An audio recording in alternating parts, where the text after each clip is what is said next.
Jayachandran Gold and Diamonds, now at Palikatnai. வணக்கம் நண்பர்களே, Minnambalam digital திண்ணைக்கு உங்களை வரவேற்கிறோம். நான் ராகவேந்திர ஆரா.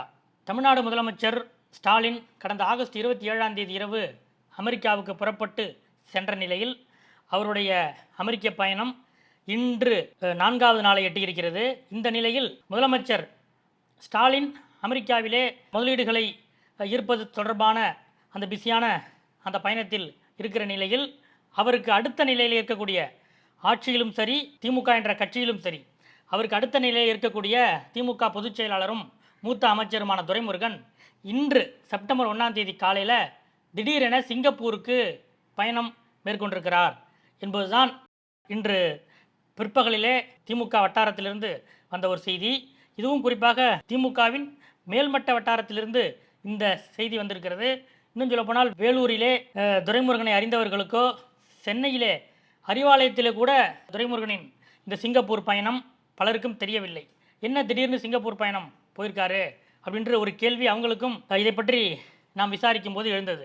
உங்களுக்கே தெரியும், கடந்த வாரம் அமைச்சர் ஏவா வேலுவின் கலைஞர் எனும் தாய் அந்த நூல் வெளியீட்டு விழாவிலே நடிகர் ரஜினிகாந்த் பேசிய பேச்சு, அதற்கு எதிர்வினையாக அவரை பற்றி, ரஜினிகாந்தை பற்றி வேலூரில் அதற்கு அடுத்த நாள் துரைமுருகன் தெரிவித்த அந்த கடுமையான கருத்து, அதற்கு முதலமைச்சர் கோபப்பட்டது.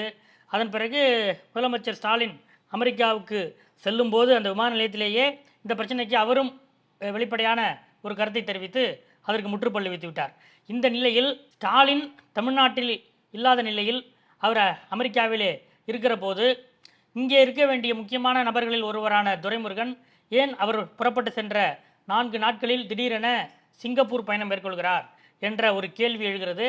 இன்னும் சொல்ல போனால் அமைச்சர் துரைமுருகனுடைய நண்பரும் திராவிட முன்னேற்ற கழக எம்பியுமான திரு ஜெகத் ரட்சகன் மீது ஓரிரு நாட்களுக்கு முன்புதான் அமலாக்கத்துறை மிக கடுமையான சில நடவடிக்கைகளை மேற்கொண்டிருக்கிறது. அதாவது அவருடைய சொத்துக்களை பறிமுதல் செய்ததோடு அவருக்கு 908 கோடி ரூபாய் அபராதம் விதித்து அமலாக்கத்துறை அறிவிப்பு வெளியிட்டிருந்தது. இந்த நிலையில் அவரது நெருங்கிய நண்பரான திரு துரைமுருகனின் சிங்கப்பூர் பயணம் திமுகக்குள்ளேயே சில கேள்விகளை எழுப்பியது.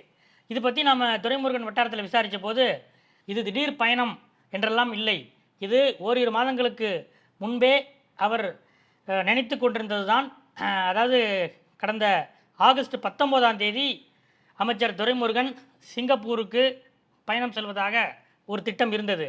உடல்நிலை செக்கப் செய்து கொள்வதற்காக அவர் சிங்கப்பூர் போகிறதா தான் முதல்ல பிளான் பண்ணியிருந்தார். இங்கே அப்பல்லோ மருத்துவமனை, ரேலா மருத்துவமனை போன்ற மருத்துவமனைகள் தான் அவ்வப்போது சென்று துரைமுருகன் உடல்நிலையை செக்கப் செய்து கொள்வார். சின்ன பிரச்சனையாக இருந்தால் கூட அவர் உடனடியாக டாக்டரை பார்த்து செக்கப் பண்ணி என்ன இதுன்னு கேட்டு ஒரு தெளிவு பெற்றுக்கொள்வது என்பதுதான் திரு துரைமுருகன் அவர்கள்ட்ட இருக்கக்கூடிய ஒரு நல்ல பழக்கம். அந்த அடிப்படையில் அவர் ஏற்கனவே அவருக்கு இதய அறுவை சிகிச்சை மேற்கொள்ளப்பட்டிருந்த அந்த நிலையில் சிங்கப்பூரிலே அவருக்கு நெருக்கமான டாக்டர் ஜெயராமன் என்பவர் இருதய அறுவை சிகிச்சை ஸ்பெஷலிஸ்ட் அங்கே இருக்கிறார். அவர் ஏற்கனவே துரைமுருகனின் உடல்நிலையை ஆய்வு செய்தவர், அவருக்கு சிகிச்சைகள் அளித்தவர். அந்த வகையில் நீங்கள் வருஷத்துக்கு ஒரு தடவை சிங்கப்பூர் ஒரு முழுமையான ஒரு உடல்நல செக்கப் செஞ்சுட்டு போனீங்கன்னா ரொம்ப நல்லது என்று அவர் துரைமுருகனுக்கு அறிவுறுத்தி இருந்தார் ஏற்கனவே. அந்த அடிப்படையில் ஆகஸ்ட் 19ஆம் தேதி சிங்கப்பூர் போய் செக்கப் பண்ணிட்டு வர்றது அப்படின்ட்டு ஒரு பிளான் இருந்தது. ஆனால் அது இடையிலே கலைஞர் நூற்றாண்டு நாணய வெளியீட்டு விழா உள்ளிட்ட முக்கியமான நிகழ்ச்சிகளால் அதை தள்ளி போட்டிருந்தார் துரைமுருகன். ஏற்கனவே இது பற்றி முதலமைச்சர் ஸ்டாலின்ட்டையும் அவர் தான் வெளிநாடு செல்வது பற்றி சொல்லி அவருடைய அனுமதியும் வாங்கியிருந்தார். இந்த நிலையில் இந்த நாணய வெளியீட்டு விழா, அதுக்கடுத்தது ரஜினியுடைய அந்த பேச்சு, அதற்கடுத்த இவருடைய பதில், இது போன்ற விஷயங்களால் ஒரு மூட் அவுட்டுக்கு ஆகிட்டார். அதனால் சிங்கப்பூர் பயணத்தை சற்று தள்ளி போட்டார். இந்த நிலையில்தான் அந்த ரஜினி பேச்சு, அதுக்கப்புறம் வேலூரில் துரைமுருகன் அளித்த பதில், இதெல்லாம் ஒரு பெரிய சர்ச்சையானதை அடுத்து அன்னைக்கு வேலூரில் இந்த விஐடி பல்கலைக்கழகத்தில் நடந்த கலைஞர் நூற்றாண்டு விழாவில் துரைமுருகன், முரசொலி ஆசிரியர் முரசொலி செல்வம், திமுக துணை பொதுச் செயலாளர் கனிமொழி உள்ளிட்டோர் அங்கே அந்த விழாவில் கலந்து கொண்டாங்க. அன்று இரவே, அதாவது ரஜினியை பற்றி அந்த கமெண்ட் அடித்ததுக்கு இது அடுத்த நாள் அன்று இரவே சென்னை முதலமைச்சர் ஸ்டாலினை துரைமுருகன் சந்தித்தார். அப்போ 2 பேரும் சில முக்கியமான விஷயங்களை பற்றி விவாதித்தாங்க.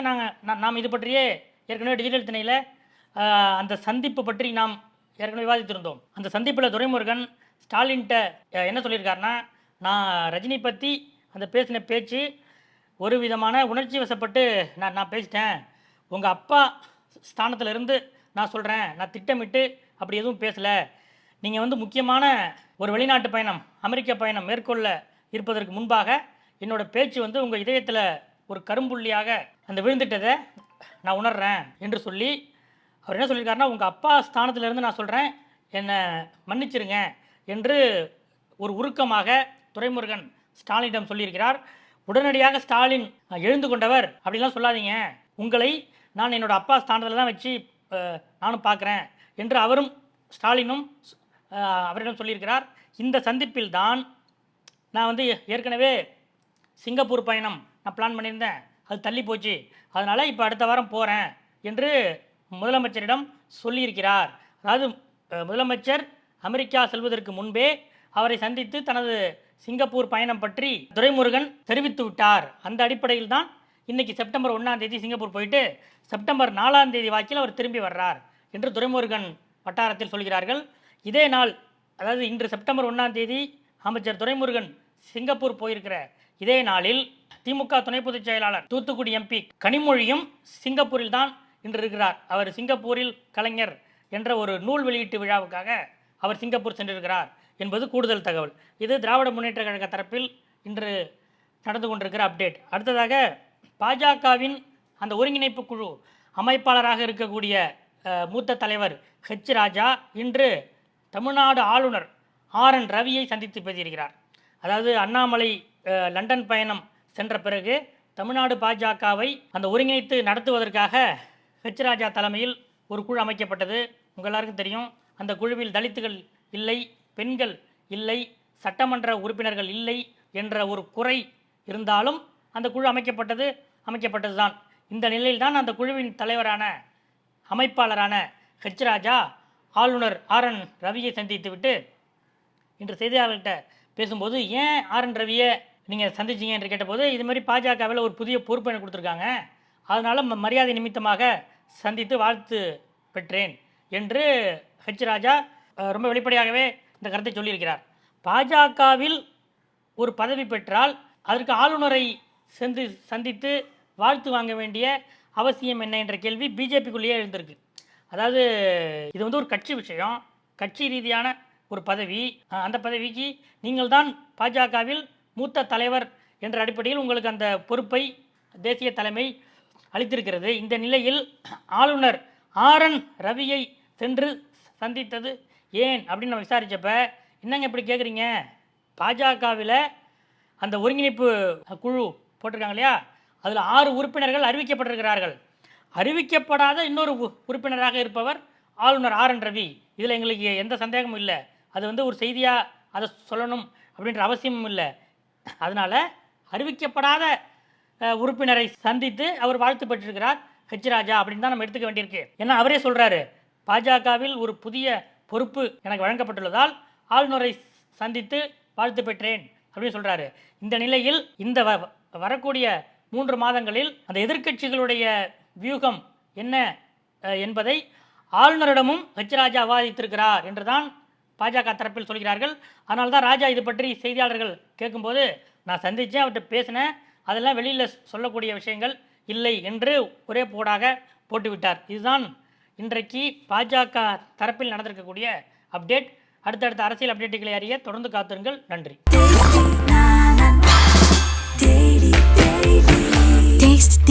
Jayachandran Gold and Diamonds, now at Palikatnai. மின்னம்பலம்.com தமிழின் முதல் மொபைல் பத்திரிகை.